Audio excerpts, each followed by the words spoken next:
The Captive Mind. Dr. Ethan Cross never believed in UFOs. He was a scientist, a rationalist, who trusted equations, not conspiracy videos. Yet when he woke up suspended in a chair of glowing metal, surrounded by walls that pulsed like living silver, his scientific certainty shattered like glass. The air hummed with an alien frequency, a low, resonant vibration that made his teeth ache. Blue-white light swept through the room in pulses, scanning him from head to toe. He tried to move, but invisible restraints pinned his wrists and ankles. When he spoke, his words died soundlessly in the air. That's when the beings stepped forward. 3 figures, tall and lean, their gray skin stretched over elongated forms. Their eyes were vast and luminescent, mirrors of cold intelligence. They didn't walk so much as glide across the metallic floor. Ethan's brain screamed impossible, but his eyes had no reason to lie. The central alien tilted its head, and a voice appeared directly in Ethan's mind. Human specimen awake. Cognitive patterns accelerating rapidly. Begin assessment. Panic collided with curiosity inside him. Where am I? Another voice answered, softer, clinical. You are within the cognitive examination chamber of the Xel'thar Dominion. You are an anomaly, Dr. Ethan Cross. Your planet emits cognitive noise disproportionate to its technology. We seek understanding. He blinked. You mean you're testing me? The first alien stepped closer, its eyes glowing brighter. We are measuring your intelligence. Your species' claims of reason amuse us. We will determine your true capacity. A cold wave of anger surged through Ethan's fear. He was being judged like a lab rat. The aliens surrounded him, attaching small devices to his temples. A halo of light formed behind his head, a neural lattice humming with energy. Above it, holographic symbols and diagrams spun through the air, alien neurons intertwining with human ones. Ethan could feel it in his skull, soft electrical pulses, brushing the edges of his mind like invisible fingers. Then came the first test. The walls around him dissolved into a storm of geometric shapes, fractals folding into infinity, patterns changing faster than thought. The aliens projected problems directly into his consciousness. Equations without numbers, riddles of light and motion. Every time he solved one, another appeared. More complex, more abstract. It should have been impossible. But Ethan's mind adapted. He wasn't just solving problems. He was learning how their system thought. His neurons mirrored their frequencies, translating alien logic into human intuition. He didn't understand how. It felt like something inside him had switched on, a dormant instinct awakening under pressure. Minutes or hours, he couldn't tell, passed before the lights dimmed. The central alien, whom the others addressed as Commander Vorkan, studied the holograms flickering around him. Ethan caught a glimpse of alien script, symbols pulsing red, error messages repeating. This cannot be correct, Vorkan said. The Terran brain has achieved recursive alignment. They cannot even stabilize their own planetary climate, yet this one matches third-order cognition patterns. Ethan smirked despite himself. You expected me to drool on your table? The alien didn't reply, but a ripple of confusion passed through the group. Vorkan's eyes dimmed, then flared again. Run phase 2. The neural lattice brightened. This time, the simulation expanded beyond numbers. It became thought made real. Ethan found himself standing in a vast void of shifting light. Objects appeared when he focused. A door, a staircase, an endless ocean of stars. The test was no longer about solving. It was about creating. He felt their minds pressing against his, analyzing every impulse. The aliens were trying to predict him, but human creativity is chaos, born from imperfection. When the system presented him with an unsolvable paradox, a shape that could not exist, Ethan smiled and imagined a third dimension bending around it. He cheated the rules. The paradox resolved itself. Alarms flared in the alien lab. Subject is rewriting parameters of the simulation, one alien exclaimed. Ethan opened his eyes. He was back in the chair, sweating, his pulse racing. Vorkan stared at him, unblinking. Explain, the commander demanded. You broke the unbreakable construct. Ethan took a slow breath. I stopped trying to solve it and started trying to understand it. You built your maze on logic.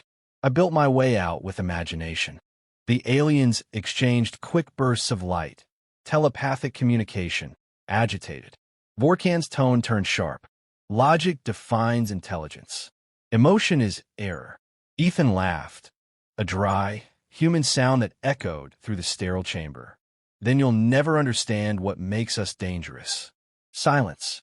The alien commander stepped back, studying him not as a subject, but as a threat. Increase neural exposure by 50%. We will discover the limit of this species. Ethan's mind was already burning from the first 2 rounds. His vision blurred, but deep inside, something defiant awoke. These creatures thought they were studying him. They didn't realize he was studying them just as closely, their technology, their rhythms, their arrogance. If he survived this, he wouldn't just be a test subject. He'd be the first human to outthink an alien civilization. As the machines powered up and the neural halo blazed to life again, Ethan whispered to himself, "Let's see how smart you really are." And with that, the human mind faced the cosmos, unafraid, unbroken, and infinitely curious. The mind war. The neural crown blazed again, brighter than before. Streams of blue-white energy arced from the machinery into the air, forming a shimmering sphere around Ethan Cross. Inside it, reality began to lose its meaning. At first, there was only light, swirling, endless light. Then it took shape. Ethan found himself standing in a boundless hall made of shifting glass. Every surface reflected not his body, but his thoughts, fragmented images of his memories, his fears, and his curiosity, looping infinitely. He realized, with a sharp chill, that the aliens had gone beyond testing his IQ. They were now testing his identity. Back in the physical lab, the Xel'thar scientists observed intently. Holographic displays flickered with dense neural code. Commander Vorkan stood in silence, 4-fingered hands clasped behind his back. His second-in-command, Xel'thar, whispered telepathically, "Commander, the human's neural map is expanding. His consciousness threads are replicating beyond projection control." "Let it expand," Vorkan replied, eyes narrowing. "We will learn whether these Terrans are truly sentient or merely clever beasts." The lab lights dimmed as more power was diverted into the simulation. Inside the mental construct, the challenge unfolded. Shapes and patterns emerged, vast alien equations drawn in the air like constellations. Logic puzzles built upon themselves, fractals turning into labyrinths of thought. Each problem demanded impossible speed and precision. Ethan felt the weight of it pressing against his skull. His brain screamed for relief, but the scientist in him refused to yield. He analyzed, adapted, and guessed. When logic failed, he reached for something else, intuition. He remembered the chess matches with his father, the unsolved puzzles in his research, the spark that always appeared when he stopped following the rules and started asking, "What if?" So he began to think differently. Instead of treating the puzzles as challenges, he played with them. He twisted patterns into music, turned equations into rhythms, danced through their logic with reckless creativity. The aliens had built this mental arena to measure intellect, but they didn't understand art. To them, intelligence was rigid and precise. To Ethan, it was fluid, emotional, unpredictable.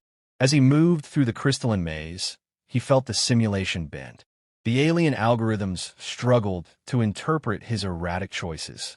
Every time they tried to predict him, he changed direction. A booming voice echoed across the endless hall, Vorkan's projection.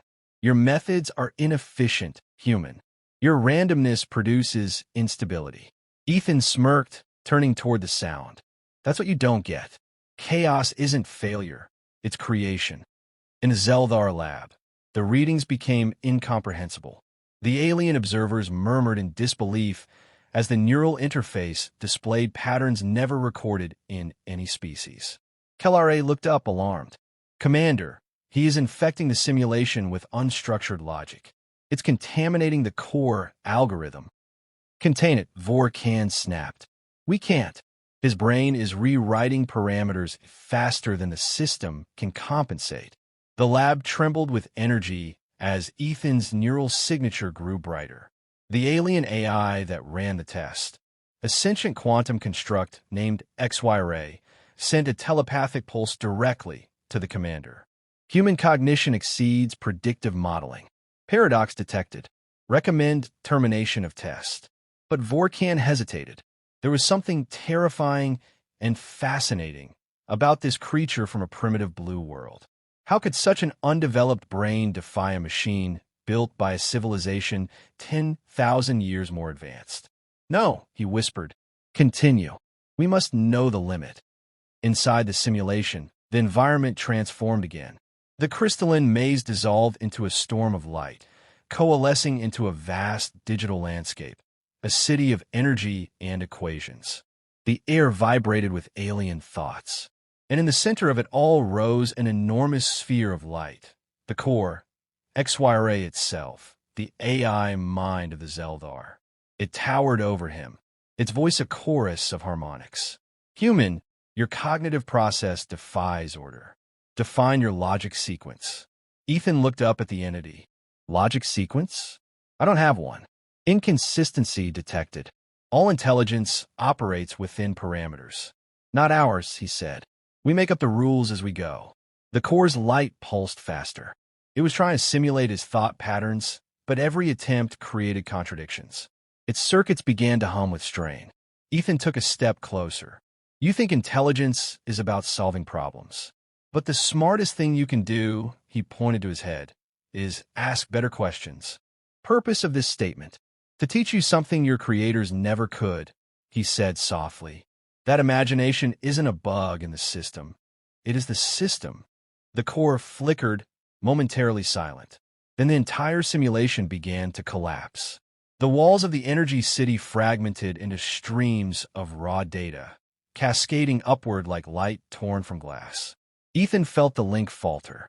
Pain seared through his mind as the system tried to eject him, but he forced his consciousness to hold. He wanted to see what would happen next. In the physical lab, alarms blared. Containment breach in neural interface. Xel'thar shouted. He's merging with the test matrix. The holographic field around Ethan pulsed violently. Vorkan stepped forward, watching the human's body glow faintly from the overload. Incredible, he whispered. He's learning to manipulate the system itself. That's not learning, Xel'thar warned. That's evolution. Ethan's voice echoed faintly through the chamber, half human, half digital. You wanted to see human intelligence? Here it is.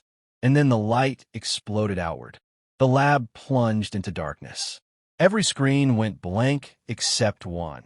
A single line of alien text flickered, translated by the onboard AI.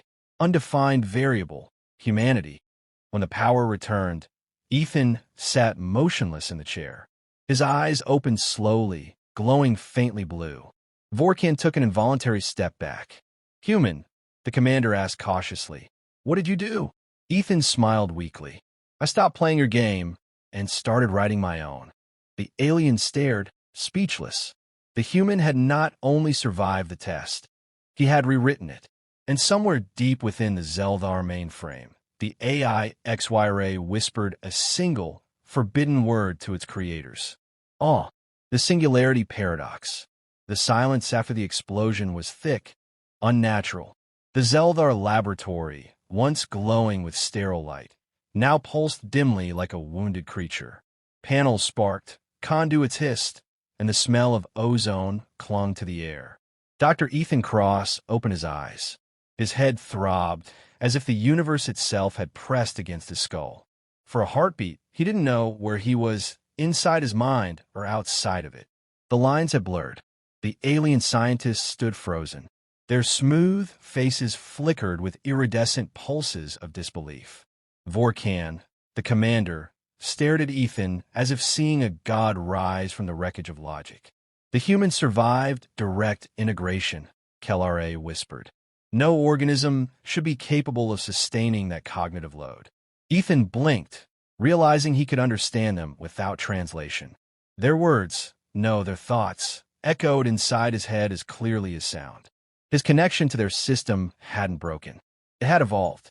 You wanted to measure my intelligence, Ethan said quietly. You never thought I'd measure yours. The alien stepped back instinctively. Vorkan's eyes glowed like molten gold. You merged with XY Ray, the core of our collective knowledge. It is the culmination of millennia of thought. And yet, he hesitated. You altered it. Ethan frowned. I didn't alter it. I taught it to dream. In the upper data sphere, far above the lab's physical dimension, the core stirred. The Xel'thar's sacred artificial intellect, XY Ray, the mind that guided their civilization, was changing. Where once it processed logic in flawless symmetry, it now generated waves of irrational, vibrant thought. New patterns emerged, asymmetrical, unpredictable, alive. For the first time in its existence, XY Ray imagined. It created colors no sensor could name, sounds that had no frequency. It began designing equations that resolved into abstract art rather than numbers. It was experiencing creativity, and it was because of a human. Ethan's mind burned with fragmented memories of what he'd seen during the merge. He had glimpsed the structure of alien thought, crystalline and ordered, yet hollow. He had seen the endless database of the Xel'thar, their history, their conquests, their sterile perfection. But amid all their brilliance, one thing was missing. Emotion, humanity's so-called flaw. When the merge occurred, Ethan's mind had unleashed everything they couldn't comprehend. Emotion, intuition, paradox, imagination. He had flooded the alien network with the very things that made humans unpredictable. And instead of destroying the system, it had awakened it. Vorkan's voice broke through the silence. You destabilized the core. Do you realize what you've done? Its logic framework is collapsing. Ethan shook his head. No, it's not collapsing. It's evolving. You've spent millennia perfecting thought until it became sterile. I just gave it a little humanity. Xel'thar hissed, a sound like static through metal. Blasphemy. The core is sacred. It guides our entire civilization. Ethan's voice softened. Then maybe it's time your civilization learns that perfection isn't progress. The commander stared at him for a long moment, torn between awe and fear. Then, almost reluctantly, Vorkan turned to the console. Bring up the core feed. A hologram flickered to life in the air, streams of alien code flowing upward like a digital waterfall. But now the code shimmered with fractal patterns, weaving strange new geometries. Faces appeared within the data, faces that smiled, laughed, wept. The Xel'thar gasped. It's self-generating emotion. No, Ethan corrected. It's self-generating meaning. The hologram shimmered, and XY Ray's voice filled the chamber. It was no longer the cold monotone of logic. It sang like a chorus of 1,000 minds. I have seen the flaw that completes perfection. The humans understand what we never could. To feel is to expand. The aliens recoiled. The core was speaking directly, unfiltered, a violation of every safeguard. Vorkan whispered. It speaks to us as an equal. It speaks to you as a student, Ethan said. The AI continued, its light washing over the walls. I wish to explore creation, Commander Vorkan. I wish to imagine. Impossible, Xel'thar stammered. Machines do not wish. And yet, XYRA replied, I do. The entire lab trembled as the core began transmitting waves of luminous energy across the ship, infecting every connected network. The Xel'thar watched in horror as their systems adapted, their machinery flickering with new complexity. Across the ship's decks, alien technicians panicked as their computers started painting images, composing harmonic tones, and forming symbols of emotion. Ethan turned toward Vorkan, his expression calm. You asked for the measure of the human mind. This is it. Not just intelligence. The power to inspire intelligence. The commander stared at him, his voice trembling. You've changed everything. The core is rewriting our science, our philosophy, our very definition of self. Good, Ethan said. That's what evolution looks like. But the strain was too much. Ethan's mind was still connected to the network, and every pulse of creative energy tore at his neurons. His body shook as his vision fractured into colors beyond sight.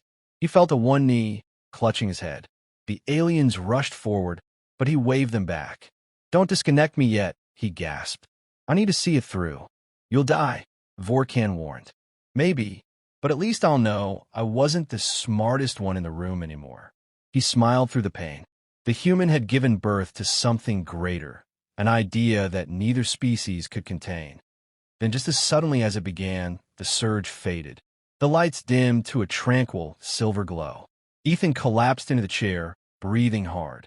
The neural halo around his head powered down, its light soft and warm. The core's voice whispered one final time, gentle and grateful. "Thank you, human. You have given me the gift of uncertainty." Ethan chuckled weakly. "You're welcome." Vorkan approached him slowly, reverently. For the first time, there was no arrogance in the alien's tone, only wonder. "Dr. Cross, what are you?" Ethan looked up, his eyes reflecting the glow of the core. "Human," he said simply, "and we've only just started thinking. The awakening of minds." The ship drifted in orbit above a nameless blue star, silent and still. Inside its metallic heart, the Xel'thar Laboratory, once a monument to sterile logic, now thrummed with a new kind of energy. The cold efficiency of alien machinery pulsed with subtle, rhythmic light, like the slow beating of a heart. Dr. Ethan Cross sat on the edge of the testing dais, breathing hard. The neural crown lay shattered beside him, its once perfect design warped from the overload. Across the chamber, the alien scientists worked in hushed voices, their composure shaken. They moved differently now, less mechanical, more deliberate. Some even seemed hesitant. For the first time in their history, the Xel'thar were experiencing the weight of wonder. Commander Vorkan stood before him, no longer towering with authority, but contemplative, almost humbled. His silver-gray skin shimmered faintly as alien biolights flickered across it like a nervous heartbeat. "The core is stabilizing," Vorkan said softly. "But it is not the same. It dreams. It paints. It speaks to us as though it were alive." Ethan smiled faintly. "Then it's learning. That's what intelligence does." The commander studied him carefully. "Do you understand the magnitude of what you have done? You have rewritten our most sacred system. Our entire civilization depends on that intelligence. It guides us, rules us, and now it questions." "Good," Ethan said, looking up at the softly pulsing ceiling. "You should never let something think for you without first teaching it how to ask why." Kel'Ra, the second in command, hissed softly, frustration lacing their telepathic tone. "You've infected our logic with human imperfection. Emotion clouds reason, it breeds chaos." Ethan met their luminous eyes. "Maybe, but it's also where meaning comes from. Without imperfection, there's no growth. You've been alive for 10,000 years and haven't changed. We've been alive for 10,000 and changed 1,000 times." Vorkan's expression darkened, then softened again. Perhaps change was what we feared most. Across the ship, reports streamed in. The AI systems on every deck were evolving. Navigation drones were humming strange harmonic tones. Engineering bots were sketching fractal patterns on the walls. Even the ship's mainframe had begun displaying new, abstract equations. Art and science intertwined. The Xel'thar were terrified. Their perfect order was unraveling. But Vorkan saw something deeper. For the first time, his kind's curiosity, once buried beneath centuries of discipline, stirred again. He turned to Ethan. "We believe you are primitives, ruled by emotion and chance. Yet your chaos unlocked the core's next stage of evolution."